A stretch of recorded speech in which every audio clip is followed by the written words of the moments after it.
Good morning students. आज हम लोग देखेंगे ग्राफ्स ऑफ ट्रिग्नोमेट्रिक फंक्शन। तो जैसा कि हमने पहले डिस्कस कर लिया है कि एक यूनिट सर्कल हम जब बनाते हैं उस पर कोई भी पॉइंट हम पी लेंगे और पी पॉइंट से परपेंडिकुलर हम एक्स एक्सिस पे ड्रॉ करेंगे और पी पॉइंट को हम ओरिजिन से मिलाएंगे तो एक राइट एंगल ट्रायंगल बनता है। तो यहाँ पे जो एंगल x बन रहा है उस एंगल के लिए आपका cos x जो होता था वो इस ट्रायंगल का बेस होता था a, और जो sin x होता था वो क्या होता था, इसका परपेंडिकुलर b होता था। ठीक है, क्यों ऐसा हो रहा है? क्योंकि हमको sin x पता है, sin x आपका परपेंडिकुलर अपॉन हाइपोटेन्यूज होता है। हाइपोटेन्यूज यहाँ पे 1 है क्योंकि हमने यूनिट सर्कल ले रखा है। तो सिंपली आपका परपेंडिकुलर ही हो जाएगा sin x, और जो बेस होगा आपका cos x होता है बेस अपॉन हाइपोटेन्यूज, हाइपोटेन्यूज माने तो सिंपली बेस आपका क्या हो जाएगा, cos x हो जाएगा। तो cos x आपका a आ रहा है और sin x क्या आ रहा है, b आ रहा है। अब अगर हम एंगल को चेंज करेंगे ना, एंगल को वेरी करेंगे तो क्या होगा, आपका ये इसका बेस और परपेंडिकुलर क्या होगा, वेरी करेगा। तो sin x और cos x की वैल्यूज भी उसी के अकॉर्डिंग वेरी करेंगे। अब देखिए सबसे पहले स्टार्टिंग में देखिए पी पॉइंट अगर यहाँ पे a की जगह पे रहा होता, इस पॉइंट पे x एक्सिस पे रहा होता तो आपका एंगल x क्या बनता, 0 बनता, और उस केस में आपका जो परपेंडिकुलर है b वो 0 होता। तो इसका कहने का मतलब है कि आपका क्या है, sin x की वैल्यू वहां पे 0 होती। अब जैसे जैसे x को हम बढ़ाएंगे 90 की तरफ लेके जाएंगे तो आप क्या देखेंगे कि इसका जो परपेंडिकुलर है वो क्या होगा, बढ़ता चला जा रहा है। आप यहाँ पे एक दूसरा पॉइंट लीजिए तो आप देखेंगे कि एंगल x आपका क्या हुआ, अब बढ़ गया। एंगल जब आपका बढ़ गया तो क्या हो गया, परपेंडिकुलर बढ़ गया। तो एंगल जैसे जैसे हम 0 से 90 की तरफ ले जा रहे हैं तो इसके परपेंडिकुलर का जो वैल्यू है वो भी क्या हो रहा है, बढ़ता जा रहा है। और जैसे ही एग्जैक्टली आप 90 डिग्री पे पहुंचेंगे तो आप देखेंगे कि परपेंडिकुलर आपका 1 पे पहुंच जाएगा। अब फिर से आप जब और इंक्रीज करेंगे, आप इधर जब पहुंचेंगे यहाँ पे पॉइंट, तो इसको आप इससे मिलाइए, इसके परपेंडिकुलर ड्रॉ करिए, आप क्या देखेंगे कि ये परपेंडिकुलर जो है आपका फिर से यहाँ तक 1 हुआ था, उसके बाद जैसे और एंगल आप बढ़ाएंगे तो वैल्यू इसकी क्या होगी, और कम होती जाएगी। और जैसे जैसे आप 180 पे पहुंचते जाएंगे वैसे वैसे वैल्यू आपका 0 को अप्रोच करती जाएगी, क्योंकि 180 पे फिर से पहुंचेंगे जब तो परपेंडिकुलर आपका कम होते होते 0 पे आ जाएगा। तो हमने अभी तक क्या देखा, 0 से परपेंडिकुलर का लेंथ यहाँ पे 0 था, 0 से बढ़ते बढ़ते जब π/2 पे पहुंचे तो 90 मतलब 1 हो गया लेंथ, और फिर 90 से जब इंक्रीज करके 180 तक एंगल हमने बढ़ाया तो फिर से 1 से घटते घटते कहां पे आ गया, 0 पे आ गया। अब फर्दर हम क्या करें, उस एंगल को और बढ़ाएं तो आप कहीं पे इधर कहीं आएंगे, ये पॉइंट आएगा, तब यहां से आप देखेंगे ये परपेंडिकुलर है और ये आपका हाइपोटेन्यूज है और ये आपका बेस है। तो आप क्या देखेंगे, परपेंडिकुलर x एक्सिस के नीचे बन रहा है तो आपका आप उसको हम नेगेटिव साइन में ले रहे हैं, तो परपेंडिकुलर आपका जो भी है नेगेटिव में। जैसे जैसे आप एंगल को और बढ़ाएंगे, हम 270 की तरफ बढ़ेंगे, मतलब 3π/2 की तरफ बढ़ेंगे, तो आप देखेंगे कि ये नेगेटिव में उसका मैग्नीट्यूड बढ़ता जाएगा, और जब 270 में पहुंचेंगे तो -1 पे आ जाएगा। फिर से और आगे और एंगल आप बढ़ाइए तो आप क्या देखेंगे, यहाँ पे जब आप पहुंचेंगे तब आपका ये परपेंडिकुलर अभी भी क्या है, नेगेटिव ही है, लेकिन यहाँ पे मैक्सिमम नेगेटिव था। अब धीरे धीरे जैसे जैसे आप एंगल को और बढ़ाते जाएंगे तो कम नेगेटिव होता जाएगा, और जैसे ही आप फिर इस एक्सिस पे पहुंचेंगे तो वहां से फिर से परपेंडिकुलर आपका 0 हो जाएगा। तो आपने क्या देखा, जैसे जैसे हम 0 से 90 तक गए तो परपेंडिकुलर का लेंथ आपका 0 से एंगल अपने 0 से 90 तक गया आपने, तो इसका जो परपेंडिकुलर का लेंथ 0 से लेकर 1 तक गया। फिर आप 90 से 180 तक गए तो परपेंडिकुलर का लेंथ 1 से घट के 0 पे आ गया। फिर आप 180 से 270 तक गए तो परपेंडिकुलर का लेंथ 0 से घटते हुए -1 तक गया। फिर 270 से आप 360 तक गए तो -1 से फिर अब बढ़ रहा है, बढ़ते बढ़ते कहां पे, 0 पे चला गया। अब फिर से अगर आप एंगल को और बढ़ाएंगे तो क्या देखेंगे, यही चीजें आपकी रिपीट होंगी। तो सेम चीजें जो आपने यहाँ पे ऑब्जर्व किया उसी को हम ग्राफ पे प्लॉट कर रहे हैं।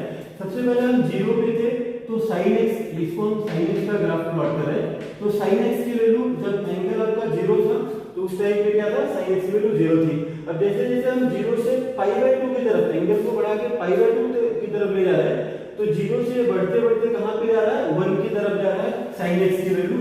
तो आपका sin x की वैल्यू 0 से 1 की तरफ, आपका यहाँ पे हमने sin x की वैल्यू को हम y एक्सिस पे प्लॉट कर रहे हैं, वो 1 को अप्रोच कर रहा है, 1 पे पहुंच जा रहा है, जब एग्जैक्टली π/2 पे पहुंच रहा है।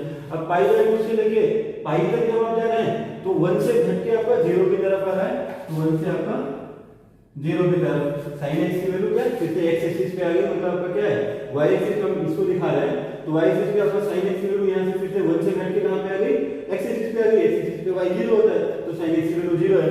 अब 3π/2 यहाँ पे आप जब पहुंचेंगे तो क्या होगा, पाई से लेके 3π/2 तक जा रहे हैं, तो -1 से फिर सॉरी 0 से -1 की तरफ जा रहे हैं, तो 0 से आपका -1 की तरफ आ गया। यहाँ पे 3π/2 पे एग्जैक्टली 3π/2 पे क्या आ गया, -1 आ गया, ये -1 है। अब फिर आप 3π/2 से लेके 2π तक जब जाएंगे तो -1 से फिर से 0 की तरफ जा रहा है, तो यहाँ से आपका 0 हो गया। फर्दर आप क्या करेंगे, एंगल को और बढ़ाएंगे तो सेम चीजें आपकी रिपीट होगी, तो यही ग्राफ आपका आगे कंटिन्यू रहेगा, आगे बढ़ता रहेगा। सेम वही चीज अगर आप क्लॉकवाइज में करें, क्लॉकवाइज में करें तो सेम वही एंगल्स आएंगे और आपकी वैल्यूज जो होंगी क्या होंगी, जब क्लॉकवाइज करेंगे तो यहाँ पे क्या नेगेटिव में आएगा, नेगेटिव आ जाता है -1, जब आप -π/2 पे पहुंचेंगे तो क्या होगा -1, फिर आप जब यहाँ से आके -π पे पहुंचेंगे तो फिर से 0 हो जाएगा।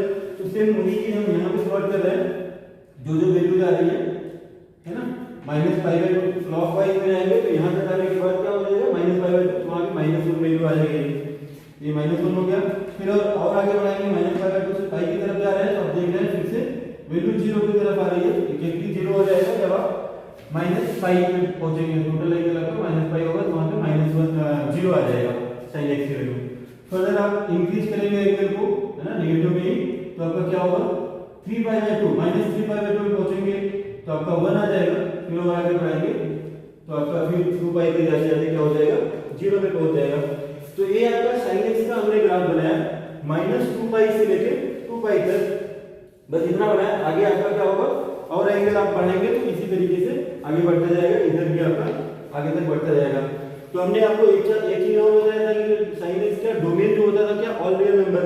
ऑल रियल नंबर मतलब आपका एक्स एक्सिस पे जो भी सारे एंगल, कोई भी रियल नंबर हो सकता है ना, वो आपका रेडियन में एंगल होगा और उसके करेस्पॉन्डिंग आपको साइन एक्स से कुछ न कुछ वैल्यूज आएंगी। तो डोमेन इसका क्या हो जाएगा, ऑल रियल नंबर हो जाएगा। और रेंज जो हमने आपको डिस्कस किया था, आपको बताया था कि -1 से 1, आप देख रहे हैं कि साइन एक्स की वैल्यू जो है कभी -1 और 1 के बाहर नहीं आ रही है, ये एक आपका कंटीन्यूअस फंक्शन है और मिनिमम वैल्यू -1 है, मैक्सिमम वैल्यू आपका क्या है 1 है। आपको पहले भी हमने बताया कि आपका अगर कंटीन्यूअस फंक्शन है तो मिनिमम वैल्यू और मैक्सिमम वैल्यू के बीच में आपका क्या होगा, उसका रेंज लाई करता है, रेंज आपका मिनिमम वैल्यू से मैक्सिमम वैल्यू तक लाई करता है, तो इसका रेंज क्या होगा, -1 से 1। ये आपका साइन एक्स का ग्राफ हो गया। आप यहाँ पे देखिएगा 0 से जब हम 2π तक जा रहे हैं तो ये आपका क्या हो रहा है, एक कंप्लीट साइकिल मिल रहा है।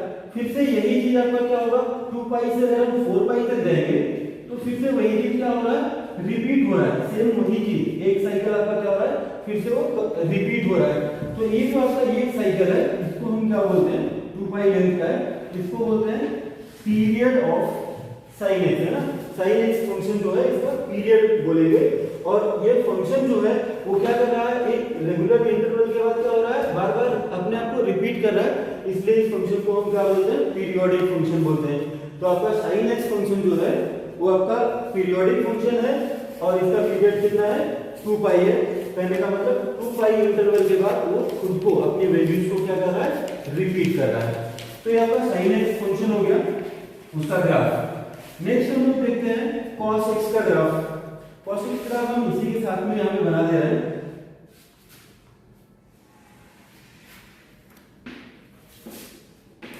अब मान लीजिए आपका a वाला क्या है, x एक्सिस है, x एक्सिस है, और y एक्सिस आपका यही है, ओरिजिन हम यहाँ पे ले रहे हैं।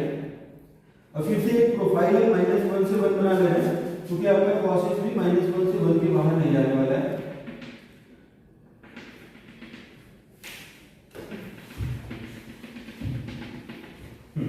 अब आपको हमने बताया था कि cos x जो है वो क्या था, ये था, ये आपका क्या था, बेस था।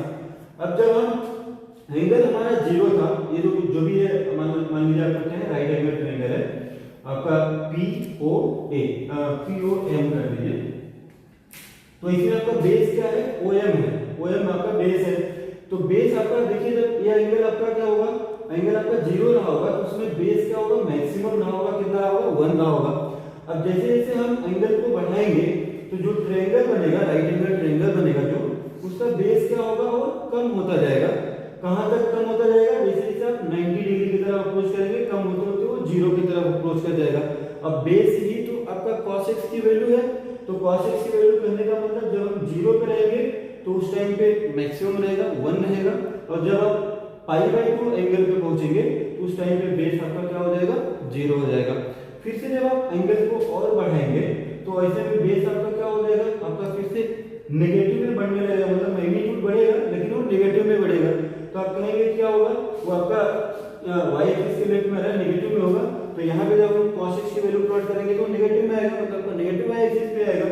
और जैसे जैसे आप एंगल बढ़ाते बढ़ाते पाई की तरफ पहुंचेंगे, पाई पे आके फिर से बेस क्या हो जाएगा, मैक्सिमम नेगेटिव मतलब -1 हो जाएगा।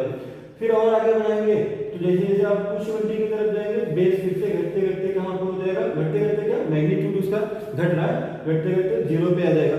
फिर आपका 270 से फिर 360 की तरफ जाएंगे तो फिर से आप बेस बढ़ते बढ़ते 1 की तरफ जाएगा। तो कहने का मतलब 0 से 0 पर आपका cos x की वैल्यू क्या आ रही है, 1 आ रही है। जैसे जैसे आप बढ़ रहे हैं पाई बाई 2 की तरफ, 1 से 0 की तरफ अप्रोच कर जा रही है। और जब आप फिर से पाई बाई 2 से पाई की तरफ जा रहे हैं तो आपका बेस जो है 0 से -1 की तरफ जा रहा है, -1 हो जा रहा है। आप माइनस यहाँ पे पाई पे पहुंच रहे हैं, फिर पाई से 3 पाई बाई 2 की तरफ जा रहे हैं तो बेस आपका फिर से आपका क्या है, -1 से 0 की तरफ जा रहा है, फिर 3 पाई बाई 2 से 2 पाई की तरफ जा रहा है। तो आपका बेस क्या है, 0 से फिर से 1 की तरफ जा रहा है। सेम वही बातें हम यहाँ पे प्लॉट कर दे रहे हैं। ये आपका पाई बाई 2 है, पाई 3 पाई बाई 2 2 पाई। हमने देखा 0 पे क्या था, 1 था, 0 पे 1 था। फिर जब हम पाई बाई 2 पे पहुंच रहे हैं तो जो राइट एंगल ट्रायंगल बना उसका जो बेस है वो क्या हो रहा है, 0 को अप्रोच कर जाना है एग्जैक्टली। जब पे पहुंच के क्या हो रहा है, ये 0 हो जा रहा है। फिर आप पाई बाई 2 से जब पाई की तरफ जा रहे हैं तो यहाँ का बेस धीरे धीरे क्या होगा, नेगेटिव, मैग्नीट्यूड बढ़ रहा है लेकिन नेगेटिव में, तो -1 की तरफ अप्रोच कर रहा है। जब आप कहां पे पहुंच रहे हैं, पाई की तरफ, तो पाई तक एंगल पाई तक पहुंचते पहुंचते क्या हो जाएगा, -1 आ जाएगा, -1। फिर आप 3 पाई बाई 2 की तरफ जा रहे हैं, बेस फिर से क्या हो रहा है, अब कम नेगेटिव होते होते 0 की तरफ जा रहा है, तो कम नेगेटिव होते होते क्या हो रहा है, 0 की तरफ जा रहा है। यहाँ पे 0 आ जाएगी वैल्यू cos x की। अब फिर यहाँ से जब आप आगे बढ़ रहे हैं 2 पाई की तरफ जा रहे हैं, तब धीरे धीरे बढ़ रहा है, बढ़ते बढ़ते कहाँ पे, जब 3 पाई आपका 360 डिग्री पे पहुंचेंगे तो वहां पे 1 हो जाएगा। तब 2 पाई पे मतलब 360 डिग्री पे आके 1 हो जाएगा इसकी वैल्यू। फिर से आप आगे एंगल बढ़ेंगे तो फिर से वही चीजें आपकी रिपीट होगी, ठीक है। तो ये आपका ग्राफ आगे बढ़ेगा। सेम वही चीज अगर आप क्लॉकवाइज में एंगल लेंगे, नेगेटिव में एंगल लेंगे तो आपका इधर की तरफ बनेगा -pi by 2 -pi -3 pi by 2 और -2 पाई।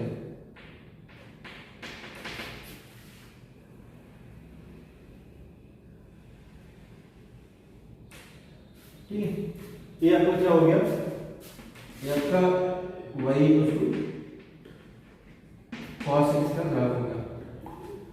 अब sin x और cos x दोनों के ग्राफ इसमें भी अगर देखा जाए, देखिएगा 0 से लेके आपका 2 पाई के बीच में जो भी आपका एक साइकिल कंप्लीट हो रही है, अगर आप देखें इसके बाद हम फिर से देख रहे हैं क्या, वही चीजें फिर से रिपीट हो रही है।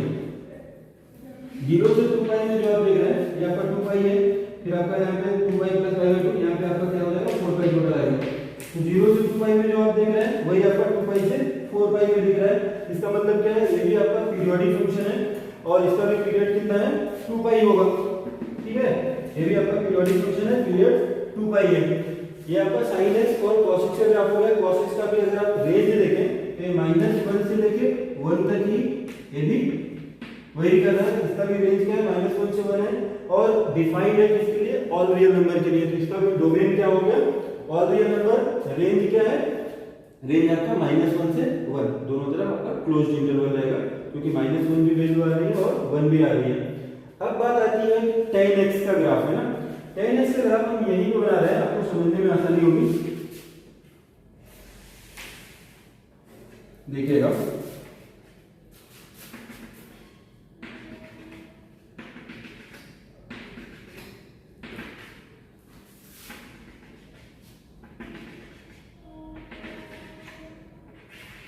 हाँ, हमने आपको बताया था कि tan x क्या होता है, sin x upon cos x। ठीक है, इसका मतलब किसी भी एंगल x पे जो tan x की वैल्यू आएगी वो उसी एंगल पे sin x की वैल्यू और उसी एंगल पे cos x की वैल्यू का रेशियो आएगा।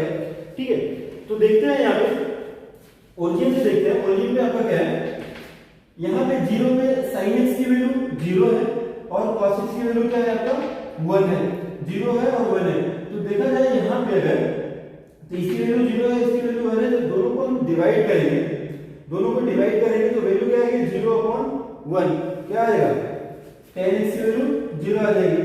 मतलब 0 पे एंगल 0 पे tan x की वैल्यू क्या आएगी 0 आएगी। अब इसके बाद देखिएगा, इसके बाद जब हम एंगल 0 से π/2 की तरफ बढ़ा रहे हैं तो sin x की वैल्यू क्या हो रही है धीरे-धीरे बढ़ रही है और cos x की वैल्यू क्या हो रही है धीरे-धीरे घट रही है। और आपको पता है कोई रेशियो होता है, कोई रेशियो होता है, उस रेशियो की वैल्यू अगर हम उसके न्यूमरेटर को इंक्रीज करते हैं तो रेशियो की वैल्यू बढ़ती है और उसके डिनोमिनेटर को अगर हम इंक्रीज करेंगे तो रेशियो की वैल्यू घटेगी। मतलब आप कह सकते हैं न्यूमरेटर को इंक्रीज करने से क्या होगा इसकी वैल्यू बढ़ेगी और डिनोमिनेटर को इंक्रीज करने से इसकी वैल्यू घटती है। लेकिन यहाँ पे क्या हो रहा है, यहाँ पे हम देख रहे हैं कि sin x की वैल्यू क्या हो रही है इंक्रीज कर रही है। मतलब आपका ये tan x है उसमें sin x की वैल्यू जैसे जैसे हम 0 से π/2 की तरफ जा रहे हैं तो sin x की वैल्यू इंक्रीज कर रही है। मतलब आपको क्या है इस रेशियो को बढ़ने में हेल्प कर रहा है, sin x की वैल्यू बढ़ रही है। और cos x अगर देखा जाए तो cos x की वैल्यू डिक्रीज कर रही है। तो आपको हमने बताया कि अगर डिनोमिनेटर को हम डिक्रीज कर रहे हैं तो भी रेशियो की वैल्यू क्या होगी बढ़ेगी। इसका मतलब आपका sin x बढ़ रहा है और cos x क्या हो रहा है घट रहा है। दोनों के दोनों क्या कर रहे हैं सपोर्ट कर रहे हैं tan x की वैल्यू को बढ़ने में। दोनों के दोनों आपका न्यूमरेटर बढ़ रहा है तो भी वैल्यू बढ़ेगी रेशियो की, डिनोमिनेटर घट रहा है तो भी बढ़ेगी। तो दोनों को दोनों अगर सपोर्ट कर रहे हैं तो बहुत तेजी से tan x की वैल्यू क्या होगी इंक्रीज करेगी। तो आप क्या देखेंगे 0 से π/2 के बीच में बहुत तेजी से इसकी tan x की वैल्यू क्या होगी बढ़ेगी, यहाँ से बढ़ेगी। अब हम देखते हैं जब हम π/2 को अप्रोच कर रहे होंगे उस टाइम पे क्या वैल्यू आएगी। π/2 को जब हम अप्रोच कर रहे होंगे तो sin x की वैल्यू 1 की तरफ अप्रोच कर रही है और आपका जो cos x की वैल्यू है वो आपका 0 की तरफ अप्रोच कर रही है। लेकिन π/2 के जस्ट पहले आप देखेंगे कि यहाँ पे वैल्यू 0 को अप्रोच कर रही है लेकिन स्लाइटली पॉजिटिव होगी। और आपको पता है कि अगर हम 1 को 0 प्लस से डिवाइड करते हैं तो ये कहां पे अप्रोच करता है इनफिनिट को अप्रोच करता है। और 1 को अगर हम 0 माइनस से डिवाइड करते हैं तो ये आपका माइनस इनफिनिट को अप्रोच करता है। अब देखिए ये आपका 1 को अप्रोच कर रहा है, यहाँ पे जो वैल्यू है स्लाइटली पॉजिटिव आप कह सकते हैं कि 0 प्लस है ना, cos x की वैल्यू जो रहेगी यहाँ पे 0 प्लस रहेगी तो 1/0 प्लस जाएगा प्लस इनफिनिट। मतलब tan x की वैल्यू जब x आपका π/2 को अप्रोच करेगा उस टाइम पे tan x की वैल्यू कहां पे अप्रोच करेगी इनफिनिट को। मतलब यहाँ पे क्या एसिम्प्टोट बनेगा π/2, इस π/2 में क्या होगा यहाँ पे एसिम्प्टोट मतलब ये इनफिनिट पे जाके कहीं पे मिलेगा, आप कह सकते हैं कभी नहीं मिलेगा, ये आप एज्यूम कर सकते हैं हां इनफिनिट पे जाके कहीं मिलेगा। तो tan x का ग्राफ आपका जब जैसे जैसे आप π/2 की तरफ अप्रोच करेंगे ये इनफिनिट की तरफ अप्रोच करता चला जाएगा। फिर जैसे ही आप π/2 प्लस पे जाएंगे देखिए एग्जैक्टली π/2 पे आपका cos x 0 हो जाएगा। और हमने आपको बताया था कि अगर आपका एक रेशनल फंक्शन है मतलब रेशियो है डिनोमिनेटर अगर 0 होगा तो ये आपका क्या डिफाइन नहीं हो पाएगा। cos x 0 होगा π/2 पे तो sin x upon cos x define नहीं होगा, मतलब tan x डिफाइन नहीं होगा। तो एग्जैक्टली π/2 पे तो tan x डिफाइन ही नहीं होगा। लेकिन π/2 प्लस पे अगर देखें π/2 से जस्ट बाद अगर देखें तो sin x की वैल्यू क्या है अभी भी 1 को ही अप्रोच कर रही है, π/2 प्लस पे 1 ही वैल्यू आ रही है और इसकी वैल्यू क्या हो रही है स्लाइटली नेगेटिव 0 माइनस हो जा रही है। और हमने बताया 1/0 माइनस आपका माइनस इनफिनिट को अप्रोच कर रही है। मतलब आपका π/2 प्लस पे जो tan x की वैल्यू आ गई उस माइनस इनफिनिट को अप्रोच कर रही होगी। तो आपका जो यहाँ से ग्राफ होगा वो माइनस इनफिनिट से उठेगा और जब आप यहाँ पे पाई में पहुंचेंगे तो sin x की वैल्यू 0 अपॉन आपका cos x की वैल्यू -1 तो 0 अपॉन -1 क्या आएगा 0 हो जाएगा। मतलब कहने का है कि ये माइनस इनफिनिट से इधर से ग्राफ उठेगा और इसे आते आते यहाँ पे पाई पे जब आप पहुंचेंगे तो वहां पे वैल्यू क्या हो जाएगी 0 हो जाएगी। और फिर से आप और आगे बढ़िए, अब देखिए पाई के बाद आप देखिए कि यहाँ पे क्या आ रहा है 0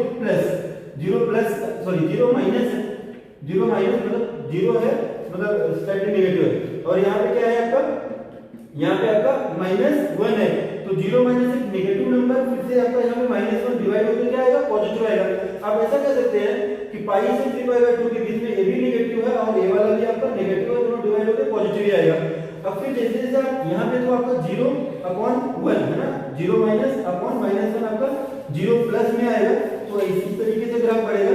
अब जैसे आप 3π/2 पे पहुंचेंगे, यहाँ पे वैल्यू -1 है और यहाँ पे 0 माइनस है, तो -1 अपॉन 0 माइनस, देखिए 1 अपॉन 0 माइनस हमने कहा था माइनस इंफिनिटी को अप्रोच करता है, लेकिन माइनस से मल्टीप्लाई हो जाएगा, ये कहां पे अप्रोच करेगा, प्लस इंफिनिटी को। कहने का मतलब कि हम जो 3π/2 पे पहुंचेंगे फिर से ग्राफ अपना कहां जाएगा, इंफिनिटी को अप्रोच करेगा, तो आपका यहाँ पे भी एक एसिम्पटोट बनेगा। फिर और आगे बढ़ेगा तो फिर से आप इसी तरीके से आगे आपका बढ़ता जाएगा, है ना, सेम इसी सीक्वेंस में आपका ग्राफ बनेगा। सेम आपका इधर अगर देखा जाए, देखिए यहाँ पे sin x क्या है, sin x की वैल्यू अगर आप 0 से जस्ट पहले देखें तो 0 माइनस आ रहा है, और यहाँ पे क्या आ रहा है, 1 आ रहा है, तो 0 माइनस अपॉन 1 क्या आएगा, 0 ही आएगा, यहाँ पे वैल्यू 0, लेकिन क्या होगा, स्लाइटली नेगेटिव आएगा, मतलब आप इस इधर की तरफ आ जाएंगे, एक्स एक्सिस के नीचे की तरफ आ जाएंगे, और अब आगे बढ़ेंगे तो यहाँ पे क्या है, वैल्यू -1 आ रही है, और यहाँ पे क्या है, 0 प्लस है, 0 प्लस है, तो -1 अपॉन 0 प्लस क्या आएगा आपका, -1 अपॉन 0 प्लस -1 अपॉन 0 प्लस, देखिए 1 अपॉन 0 प्लस तो आपका क्या होता है, प्लस इंफिनिटी, लेकिन माइनस से मल्टीप्लाई हो रहा है तो माइनस इंफिनिटी को अप्रोच करेगा, यहाँ से आपका क्या हो जाएगा, ये माइनस इंफिनिटी की तरफ चला जाएगा।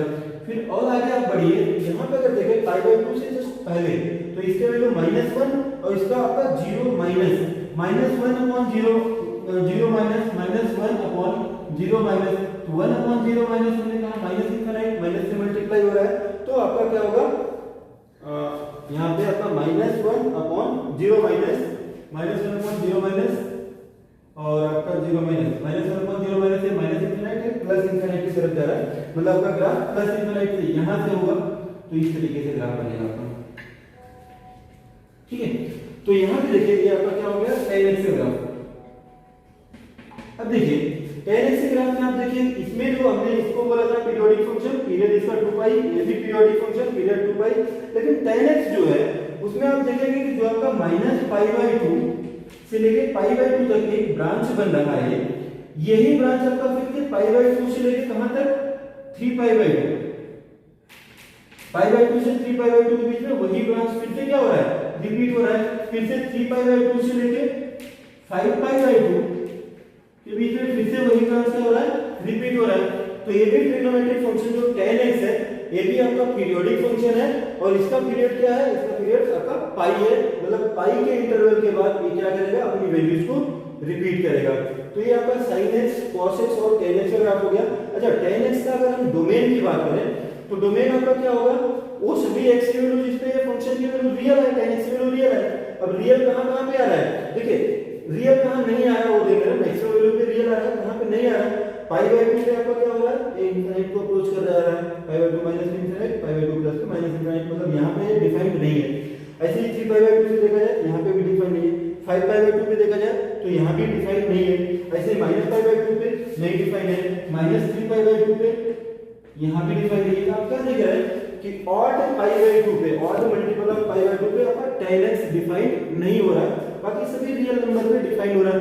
क्यों नहीं हो रहा है, क्योंकि आपका tan x जो है sin x upon cos x है, cos x भी आपका क्या था, cos x आपका ऑड मल्टीपल ऑफ π/2 पे 0 हो जा रहा था, जब cos x 0 होगा तो tan x वहां पे डिफाइंड नहीं होगा, अनडिफाइंड हो जाएगा। तो इसका डोमेन अगर बोला जाए तो डोमेन आप कहेंगे r - 2n + 1 डोमेन हो जाएगा। और रेंज की बात हम करें तो इसकी मिनिमम वैल्यू क्या है आपका -इंफिनिटी, और मैक्सिमम वैल्यू क्या हो रही है, प्लस इंफिनिटी। तो -इंफिनिटी से इंफिनिटी के बीच में सारी वैल्यू जा रही है, मतलब इसका रेंज आपका क्या होगा, ऑल रियल नंबर। तो ये तीनों फंक्शन के ग्राफ हो गए, sin x, cos x और tan x। इसका डोमेन हमने बताया ऑल रियल नंबर, रेंज -1 से 1, इसका domain all real number, range -1 से 1, इसका डोमेन r - 2n + 1 π/2, जहां पे n कोई भी इंटीजर हो सकता है, और रेंज इसका -इंफिनिटी से इंफिनिटी। बाकी के तीन और ग्राफ बचते हैं, उसको भी हम लोग देख ले रहे हैं, लेकिन उसको हमको अलग से बताना पड़ेगा। चलिए उसको नेक्स्ट क्लास में हम डिस्कस करेंगे। Thank you.